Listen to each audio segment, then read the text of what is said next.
I am the Whiskey Weeb, and this is the Louisiana Lou.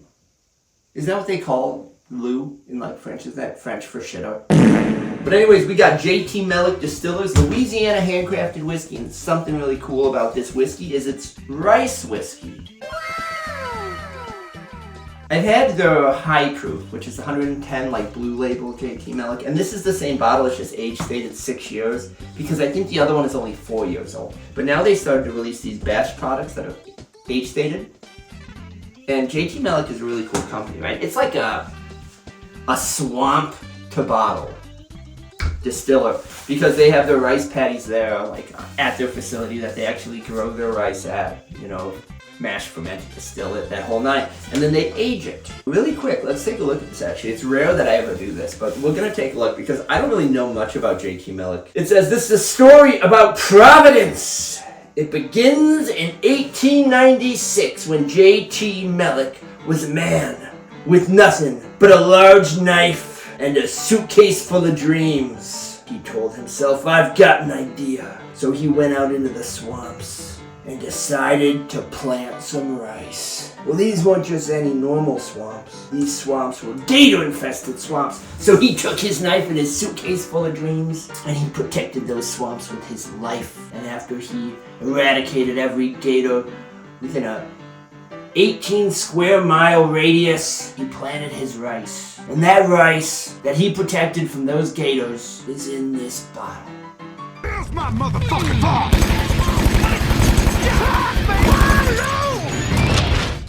I'm a lead farmer, motherfucker! That's a cool story. And that's a tough dude. Can you imagine having to fight off a bunch of gators from getting, so they don't get your rice whiskey? I mean, I couldn't. I find gators terrifying personally. Big old lizards walking around, and like do that death roll thing. That's crazy. But anyways, this is 100% rice whiskey, aged 6 years. And one thing, I went on this swamp boat tour in Louisiana, we were down in New Orleans, went on the swamp boat tour. I'll never forget this guy. I've actually been there a few times. Really cool city. Some of the nicest people you ever meet. We go on this swamp boat tour, right? And the guy's like shooting around, doing his thing, you know, showing us the swamp. It's like that's what they do. I think they call it a bayou down there. He stops all of a sudden, right? This little like jetty of land out in the middle of the swamp. He stops, right? You know what you don't want to talk like this, you know? Because you can't understand what these people are saying most of the time.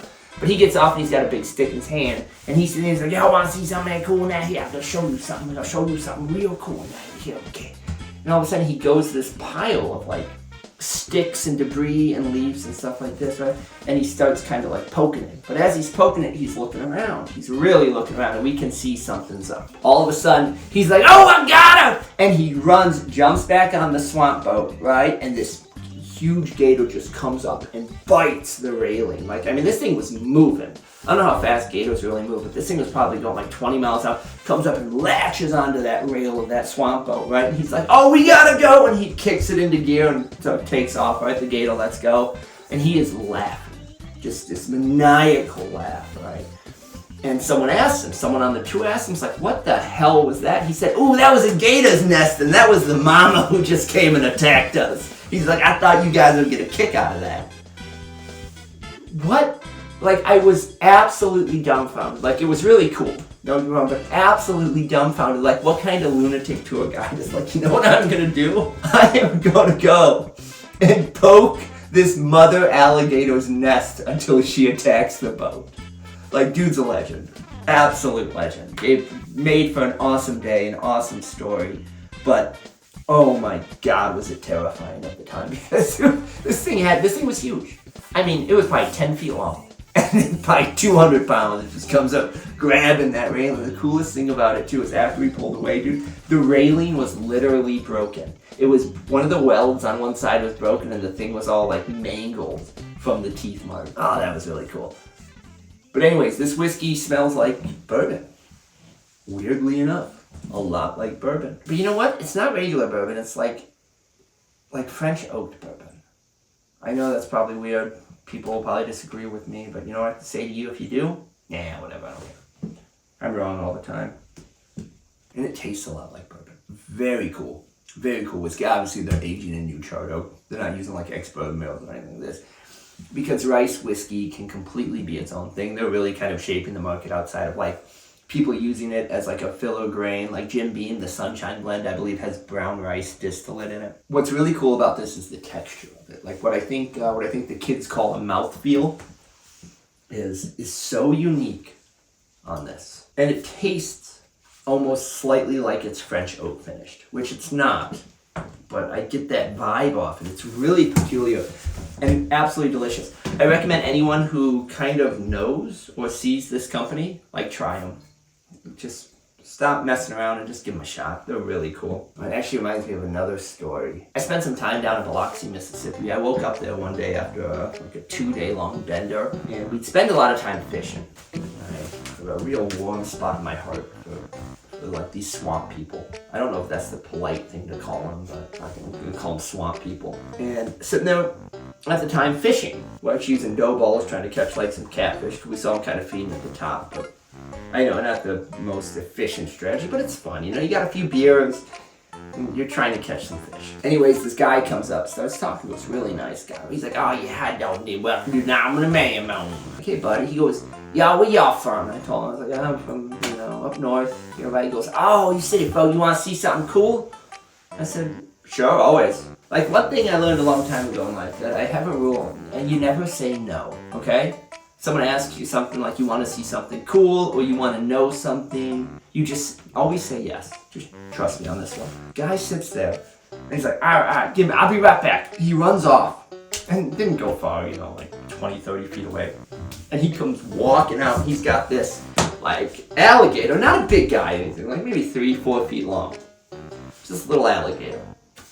And he's like, you see that right there? That's the gator's penis. So I'm like, what the hell, dude? He's got a hand around his muzzle, the other hand around his body. He goes, that little hole right there. See, gators, funny creatures. Their penis goes inside them. Stays inside them. Their little penis stays inside them, right? He's like, so let me see if I can get this thing to pop out, right? So he starts rubbing this gator.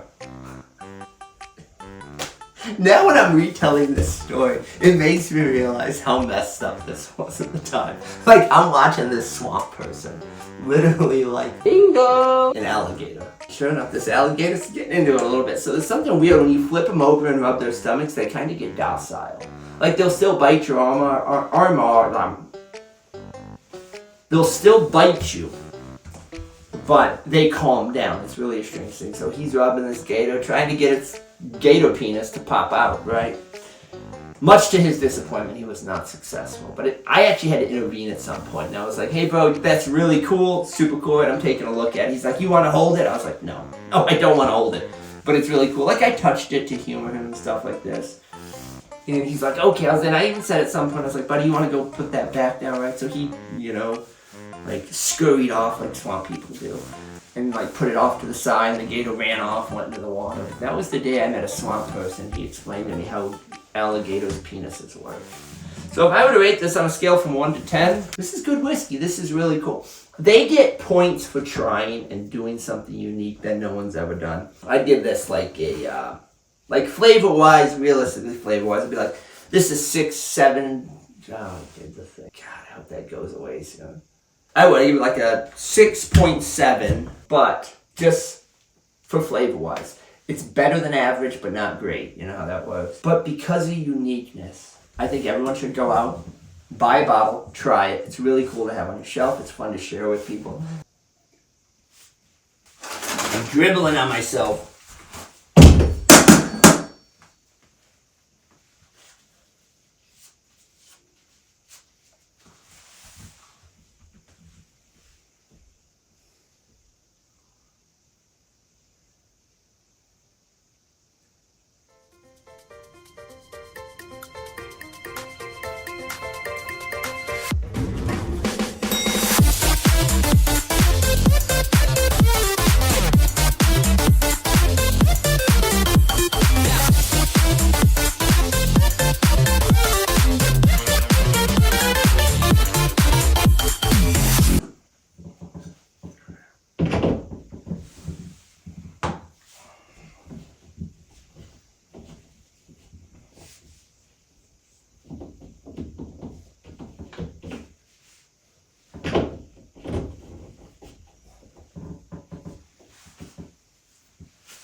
Alright, but for uniqueness, I'd give it like an 8. That's all.